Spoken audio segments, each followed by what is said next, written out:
मोठी प्लेट घेतलेली आहे। सर्वात भाजणीची चकली, तर भाजणीच्या चकलीसाठी मी एक प्रमाण म्हणून एक वाटी ठरवलेली आहे। तर त्या वाटीत मी रेशनचे तांदूळ घेतलेले आहेत।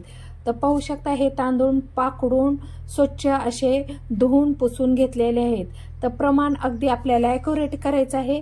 1 वाटी तांदूळ आणि 2 अशा प्रकारचे रेशनचे जुने 2 वाटीनं 2 वाटी तांदूळ घेतले आहेत। त्याच वाटीनं 2 वाटी हरभरा डाळ घ्यायची आहे। 1 आणि 2 एकदम मेजरमेंट ॲक्युरेट करायचं आहे। 1 वाटी कव्हरची मूग डाळ घेतलेली आहे। तुमच्याकडे पिवळी पालिशची मूग डाळ असेल तर ते तुम्ही घेऊ शकता, पण अधिक चव ह्याच्याने लागते। 1 वाटी घ्यायची आहे। पाहू शकता कच्चे पोहे 1 वाटी। पाहू शकता अशा प्रकारचे जाडसर पोहे मी यूज करत आहे। डाळवे त्याच वाटीने 1 वाटी 1 वाटी अशा प्रकारे डाळवे घेतलेले आहेत। साबुदाणा अर्धी वाटी, अर्धी वाटी उडीद डाळ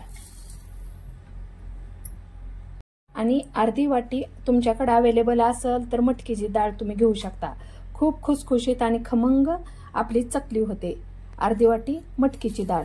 तर पाहू शकता आपल्याकडे 1 2 3 4 5 6 7 8 प्रकारचे धान्य घेतलेले आहेत।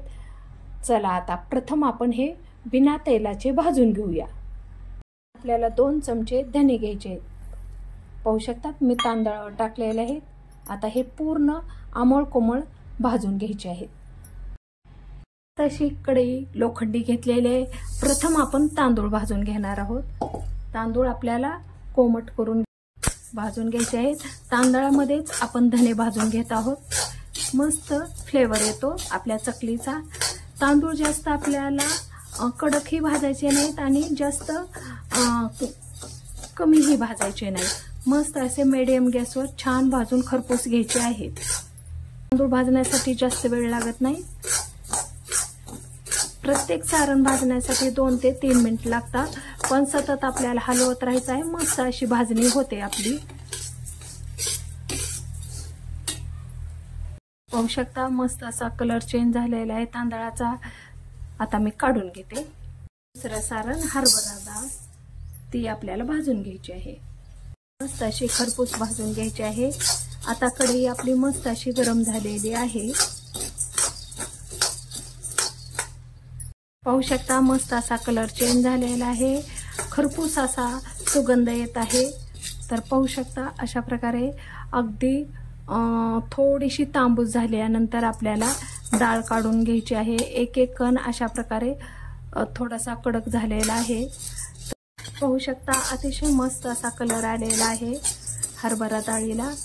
पहा आता मी काढून घेत आहे। मस्त असा वासही येत आहे। आता मी काढून घेते। तसेच मी मूग डाळ, उडीद डाळ आणि मटकीची डाळ एकत्र भाजून घेत आहे। उडीद डाळाने चिकटपणा येतो, मटकीच्या डाळीने खुसखुशीतपणा येतो, तर मुगीच्या डाळीने टेस्ट वाढते। त्यामुळे मस्त असे खरपूस भाजून घ्यायचे आहे आपल्याला। मस्त असा कलर चेंज झालेला आहे। आता मी मूग डाळ, उडीद डाळ आणि मटकीची डाळ साईडला काढून घेते। आता मी साबुदाणा, डाळवे आणि कच्चे पोहे हे एकत्र भाजून घेणार आहे। ह्यांना जास्त भाजण्याची गरज नाही। डाळवे तर ऑलरेडी भाजलेले असतात। साबुदाण्यालाही जास्त भाजून घ्यायचं नाही आणि कच्च्या पोह्यालाही भाजून घ्यायचं नाही। त्यामुळे मी एकत्र हे सारण भाजत आहे लो गॅसवर आणि शेवटी भाजत आहे।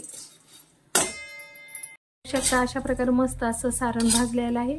आता मी साईडला काढून घेते। अशा प्रकारे मस्त अशी आपली भाजणी झालेली आहे। पाहू शकता सगळे एकत्र केले किती सुंदर दिसती। आणि आता हे 1 किलोचं परफेक्ट माप आहे, ते आपण प्रथम मोजून घेऊया। अशा प्रकारे आपण 1 किलो परफेक्ट मेजरमेंट नुसार आपण सारण तयार केलेलं आहे। पाहू शकता एकदम परफेक्ट भाजणी 1 किलोची मी तुम्हाला दाखवली आहे।